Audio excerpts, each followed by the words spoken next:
చెప్పొచ్చు. ఇక మన పెద్దవాళ్ళందరూ కూడా అన్ని అంశాలు చెప్పారు. నేనైతే ఒక చిన్న కవిత చదువుతాను తెలుగు భాష మీద.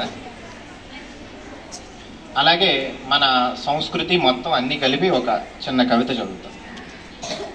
ఏమి భాగ్యము ఏమి భాగ్యము ఏమి భాగ్యము మనదిరా, జీవగడ్డకు తెలుగుగడ్డను పుట్టి తరించామురా, అణువు అణువున వేదఘోషలు పల్లవించిన నేలరా, దమ్మపదముల ధర్మపదముకు దేవళమిది అయి వెలిగెరా, ఆణిముత్యములక్షరములై తెలుగునుడిగా మారగా, పదము పదమున సొదను చిందెడి తెలుగు భాషే లెస్సరా, గౌతమీ జల స్రవంతులతో సిరుల పంటలు పండగ, కృష్ణవేణి నడకలే మరి కూచిపూడిగా మారెరా, కాకతీయులు కథన వీరులై కథం తొక్కిన నేలరా, ఆంధ్ర పౌరుషమున కాటపట్టై ఓరుగల్లే నిలిచెరా, ఢిల్లీ వరకు తుగ్లక్ సేనను తరిమి తరిమి కొట్టిన వీరులు ముసునూరి యోధులు పురిటిగడ్డ మన తెలుగు నేలరా, వీధి వీధిన రత్నరాసులు వెలుగు చిమ్మిన వేదిక, రాజసముతో రాయలేలిన విజయనగర వాటిక, మనుజులంతా ఒక్కటేనని యోగివేమన పాడగా, చాపకూడుతో బ్రహ్మనాయుడు సమత ఘనతను చాటెరా, విశ్వమంతను వెతికి చూసిన తెలుగు నేలకు సాటేదిరా,